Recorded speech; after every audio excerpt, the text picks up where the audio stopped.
Okay, so let's get started. Today we are going to talk about do things that suck. And the reason or how this came to me is I'm actually reading a book right now called You Can't Hurt Me. Really interesting book. We tend to read things when they cross my path 3 times, and this one crossed my path 3 times. So I'm like, great, let me read the book really quickly. And in it, he's always constantly talking, for those of you who haven't read it, he's constantly just talking about like going that extra mile, pushing yourself a little more, like what is your personal limit when you're doing anything. Now he's talking about personal limit as in physical. But I think in our businesses, we always do things that have to go beyond, right? Beyond our personal limits, beyond where we're where we feel comfortable. That's just part of being an entrepreneur. It's part of owning your own business. And sometimes you have to do stuff that just sucks. So I was actually in the car listening to it on Audible, and I wrote it down. You can actually see my notes right here. I was on my way to a wedding, and I wrote that down, like, do things that suck. I was like, that's going to be the next Facebook Live. So that's what we're talking about today. Do things that suck. Because sometimes in your business, oh, Kelly, the name of the book is You Can't Hurt Me. It is in our bookstore, so you can go there. I was actually reading it to see if it would be our next book discussion. I don't think it will be, but it's in there. You can go to our bookstore. Goggins is his name. What's his first name? I don't know. It'll come to me. So do things that suck. So sometimes in your business, I want to hear from you, if you could write in the comments, what do you hate to do in your business? What do you hate? You know, for some people, it's cold calling. For others, it's follow-up. For others, it's asking for help. Maybe that's it for you. For me, it's accounting. Can't stand accounting. So how do you get over those things that you really just don't like to do in your business? Most of you became entrepreneurs, or wherever your passion is taking you. You're doing this because you genuinely love what you do, right? You genuinely like whatever. If you're a healer, if you're an accountant, if you're a website designer, if you're a doctor, you're doing stuff because you love to do it, right? That's what brought you here. But some of the times when you have a business, there's a part of that business that's not so fun. It could be social media. It could be, you know, it could be going live. Some people don't like to go live. I know it took me a long time to be able to go live and feel really comfortable in front of a camera. So everyone has some things that they don't like. Tell me in the comments the things that you don't like to do in your business. I'd really like to know, and we can talk about them. But when you have to do the things that suck, let's take cold calling. And sometimes it's not cold calling. Sometimes it's just follow-up. It comes up in our community a lot when we're talking, that people get the names. Maybe you're doing a vending table, maybe you're doing a speaking event, and you capture all of these names. Hi, Karen. I didn't see you pop on. You're collecting all of these names, and you don't know what to do with it, right? And actually, Karen said prospecting. So prospecting is a tough one, but it could be cold calls. It could be the follow-up. It could just be, am I bothering them? Because I think everything comes, I actually know, everything is on a line of it's fear or it's love, right? And it's kind of where in that line do you fall? It's like a stick, right? And one end is fear, one end is love.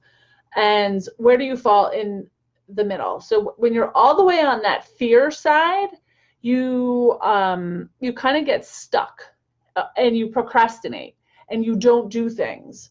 You just let it just hang there for a little bit, right? How many times do you have to make a phone call or go live, right? You have to make a phone call, you have to go live, and you just sit there and you stare. You look at that phone and you're like, I know I got to do it. I'm going to have to push that button. I'm going to have to call this person. What am I going to say? And I hate it. And the longer you sit there and the longer you procrastinate, the harder and harder it goes, because your mind actually starts to work against you, right? And then all the fear, maybe that, you know, another time a call didn't go well, or what if they say no, or what if they don't like me? What if I'm bothering them? And all these fears start building up, right? So I want to talk a little bit about how do we get through those fears? And then how do we move forward in a consistent action, right? A great analogy for this and just moving forward in a constant speed, because that's where this is all going to go. It's about doing little actions, even the ones you're really, really afraid of. So Karen, you talked about prospecting.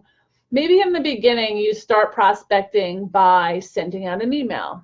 And you might send out 10, 20, 30 emails, and maybe 1% of those come back, or they answer you and they say, yes, let's have a phone call. One of the things I've been doing lately is through Facebook and through LinkedIn is to reach out and try to get to know people actually on a personal level, because I think it's really important to actually build connections. We talked about that on the last power discussion last week. So that's one of my things. So in the beginning, it kind of sucked, right? So I had to constantly, I mean, out of hundreds of people, I would constantly write the same message. And it was hard. And I was like, oh, am I bothering these people? People say no, I'm not interested. I don't want the connection. But after a while, I started to kind of find my flow. I said, okay, so each day it was 50 people. And then after 50, then it was like, well, maybe I can hit 55. Maybe the next time I can hit 60. And out of that, the more, it's a numbers game, right? So the more I did, then the more I got back. And then maybe I'd craft the message a little bit. And then when I got on the phone call, the phone calls got a little easier. In the beginning, it was like, what will I talk about? How will I ask? What will I say? And then I got into a flow. It would be, okay, now I know what to say. Now I take 2 minutes to ask this question, 3 minutes to ask this question, and I make sure I always reflect back. I make it more about them, and all of a sudden I have a flow. Now my calendar is completely filled with phone calls that I do, and that's why I was almost a minute late to this call, because I was on another phone call. And phone calls is not my thing. I do not like to talk on the phone at all. It's one of those things that really suck for me, is making those phone calls.